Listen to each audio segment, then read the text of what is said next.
Sa video nito mga ka-dreamers, andito na tayo. Magha-harvest na po tayo ng ating papaya dwarf para maihanda natin yung ating nursery. Madami ang nursery para sa hinaharap. Ngayon, dahil sa naranasan natin itong papaya dwarf, kapag ganito pa lang siya, ganito, yung pagkahinog ay wala po siyang buto. Ibig sabihin, seedless po siya. Kailangan, ganito po siya. I-overripe po natin siya sa puno. Ganito nakahinog. So, mayroon na po tayong dalawa. Ito. Tapos, isa doon sa kabilang puno naman natin kukunin. Dito natin ngayon malalaman kung madami ba siyang buto or kakaunti yung buto niya para magkaroon tayo ng sapat na binhi sa hinaharap. Praise God! Dahil sa unang harvest natin ito, papakita ko sa inyo yung aktual na pagbibiyak nito. Tapos titingnan natin sabay-sabay kung madaming buto siya para magkaroon po tayo ng binhi. Dahil sa marami po tayong bibigyan ng binhi ng papaya dwarf na ito mga ka-dreamers. Kaya ganito na lamang yung ating pagsusumikap, maihanda itong puno na to na magiging binhi po natin. So di pa tayo nagmamarket dahil kailangan natin yung seeds para magkaroon tayo ng malawakang punla ng papaya dwarf farming na. Yan yung pangarap natin. Ngayon pipitasin na natin. Dahil sa wala tayong cameraman, mano-mano muna tayo pagpasensya niyo yung aking video, pero papakita ko sa inyo ng maayos. Ito dapat to siya ay gugupitin natin. Pero ito na, medyo overripe na nga siya. Oh. So ito na siya mga ka-dreamers. Lalagyan na natin dito sa lalagyan. Yan. Sa laki, puno na kagad yung ating lalagyan. Dalawa. Pangalawang bunga ng ating papaya dwarf na ating nasaksiyang pitasin sa araw na ito mga ka-dreamers para magkaroon tayo ng binhi. Lalaki. Dito naman tayo sa kabila. Hirap nang walang cameraman pero tiyaga lang. Ito. Medyo alanganin siya pero papakita ko na sa inyo kung may mga buto na po siya. Kukunin na natin ito. Pangatlong biyaya at pagpapala ng Diyos na pinagkaloob sa atin para magkaroon tayo ng sapat na binhi. Ayan na mga ka-dreamers. Puno na kagad yung lalagyan natin. Ngayon, dadali na natin siya sa bahay. Doon natin bibiyakin para makita natin yung buto. At papakita ko din sa inyo yung proseso kung paano ihanda yung buto. Yan. Gulong na.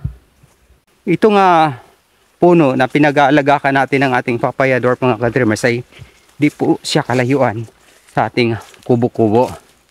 Dito na tayo mga ka-dreamers. So ito na mga ka-dreamers. Ito na yung ating papaya. Tapos meron tayong plato na inihanda para paglagyan natin ng produkto. Pagkatapos natin siya biyakin. At ito naman, ito yung paglalagyan natin ng seeds, yung buto ng ating papaya dwarf. At yung kutsara para dun sa pagkakayod natin ng ating buto.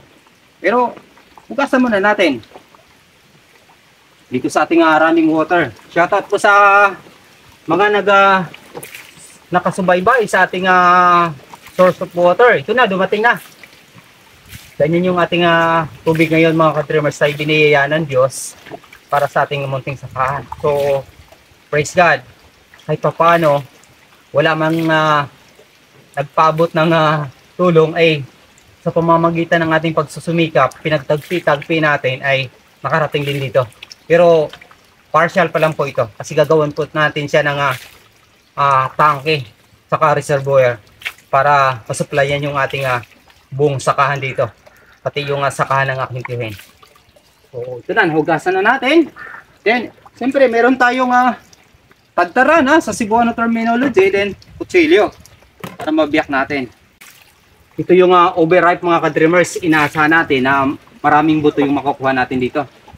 So bibiyakin na natin sa mga ka-dreamers kung totoo nga. Saka siya magkakaroon ng buto kapag overripe sa puno.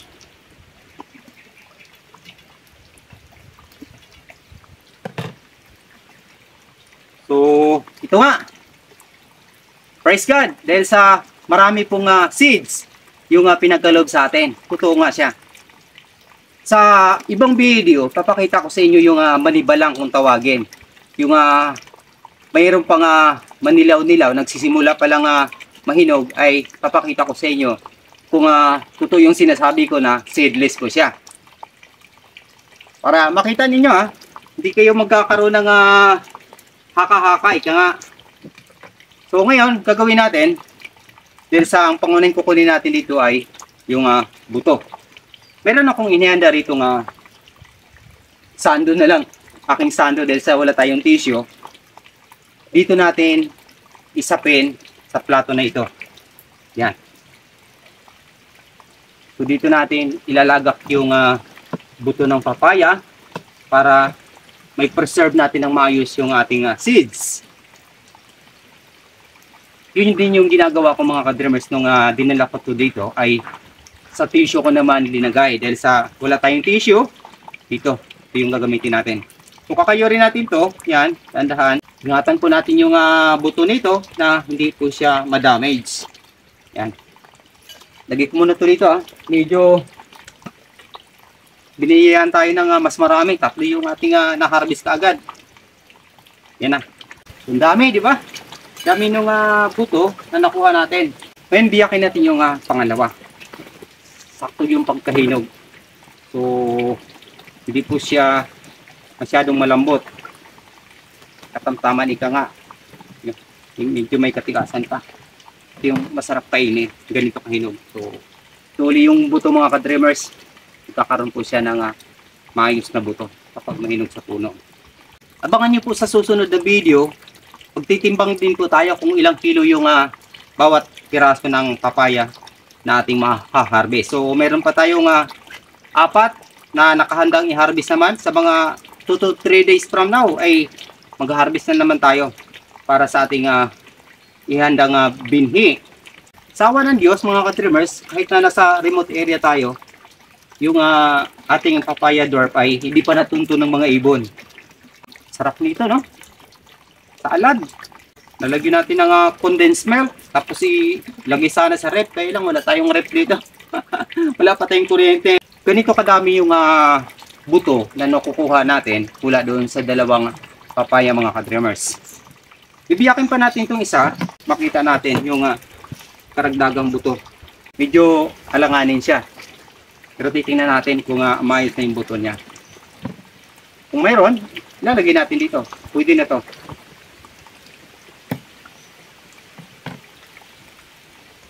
So yan. Diba? Daming buto ulit. Thank you Lord. So ito yung buto na nakukuha natin mula doon sa 3 papaya dwarf na ating na-harvest. Nasa 250 or 300 seeds. So kailangan natin maganda ng seeds na halos 5,000 yung ating ihanda para makapamigay tayo ng maayos. Hanggang Metro Manila yung nag-comment sa ating mga videos tungkol dito sa ating papaya dwarf na bahaginan daw sila. Magtatanim din sila.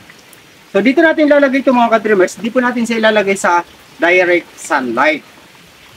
Ilalagay muna natin siya sa ating bakuran na hindi masisikatan ng araw. Mahanginan lang. Kaya nga. Saka natin siya ibilad ng 2 to 3 hours. Yun yung proseso nito.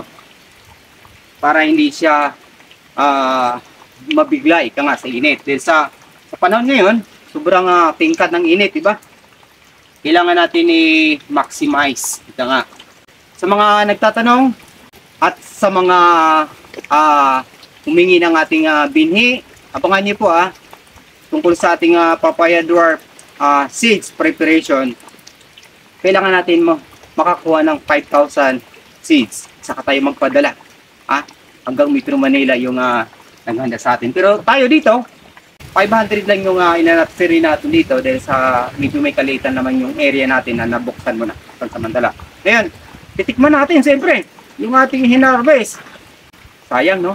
Wala tayong bisita pero ako na. Ibabagi ko sa inyo yung lasa ng ating ni-harvest. Unahin natin yung overripe. Sa gitna ito kukuha. Yan, lambot. Grabe kung may rip lang tayo dito, may awa ang Diyos. Balang araw, magkakaroon din tayo ng kuryente rito. At maaari natin itong i-preserve yan. Sobrang tamis, grabe. Parang gusto kong kainin ito na lang. Agahan, tanghalian. Pero sa hapunan, mag-rice po tayo. Titikman naman natin yung pangalawa. Yung katamtaman yung pagkahinog. Yan. O, hindi po siya basta-basta madadamage kapag hinawakan mo. Yon, may katigasan pa. Kung ano yung lasa. May katigasan ka siya. Parehas lang, sobrang tamis. Ito yung pinapangarap ko na pagkain. Sariwang sariwa. Kayo, nangangarap din ba kayo? Sariwang pagkain? Ayan. Ito naman mga ka-dreamers, yung pangatlong ini-harvest natin. Medyo sobrang tigas. Para sa akin, yung tamang pag-harvest ay yung ganito kapag dinala natin sa market. Dahil sa parehas naman yung tamis na ibinigay nitong papaya dwarf. Kapag ganito naman, so tatagalan po siya ng halos isang araw lang. Ito, 2 to 3 days ay pwede pa nating may preserve. Dahil sa ang pangunahing layunin natin ay may preserve yung bini, kaya ito yung inhanda natin. Praise God at salamat sa Diyos sa biyaya at pagpapala sa amin dito sa ibabang lupa ay para ng sa langit. Share po natin yung ating videos tungkol sa ating papaya dwarf preparation, seeds preparation hanggang sa nursery, hanggang doon sa pagpupunla patungo doon sa market season. Yan. Dahil sa ang papaya dwarf ay 7 months to 8 ay ayan na, yung bunga niya may kalakihan na po siya.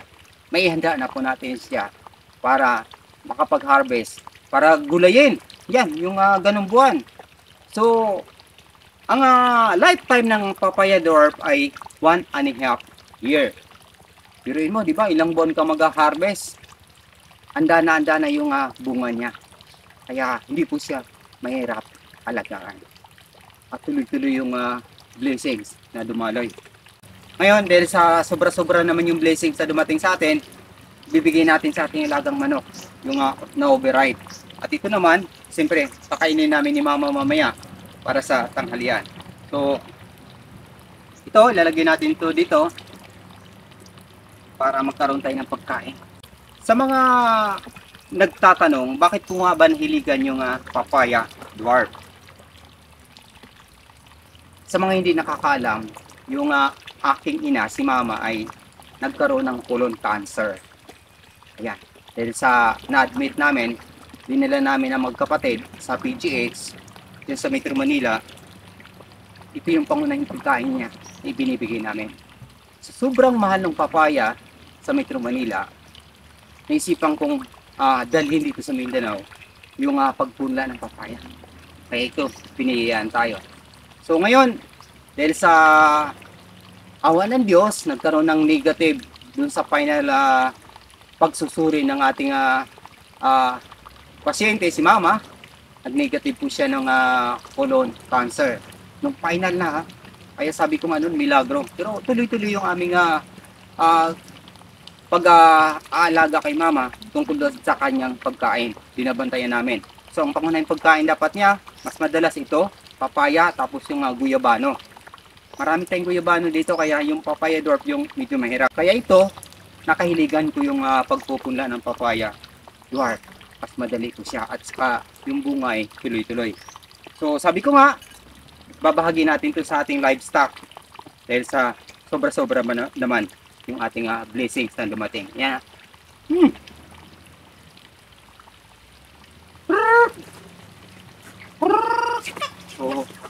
Yan, sa mga mahilig sa manok ha. Yung ating livestock, maaari din po siya makinabang dito sa ating papaya. Pero siyempre, huwag ibigay sa manok yung merong balat. Dahil sa nakakasira po siya sa mga manok.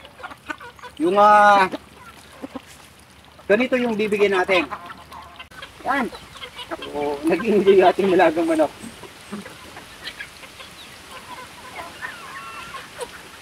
Siyempre, tabi natin to. Huwag natin ipakain sa kanila to. Kasi nadadamage yung ating mga alaga. Yan na. So, yung iba, nag-alangan pa kumain. Sayang, wala tayong mga panauhin para matikman sana itong ating produkto. Pero dahil sa seeds mo din yung pangunahing kailangan natin, ito muna. So ito na mga ka-dreamers, yung pinapangarap natin para makapamigay tayo ng mas marami. So huwag po kayo mag-alala, lahat mabibigyan po natin. Lahat ng nag-comment tungkol sa ating papaya dwarf na gustong magkaroon din ng binhi ay bibigyan po natin. Saan man kayo naroon. Ayan.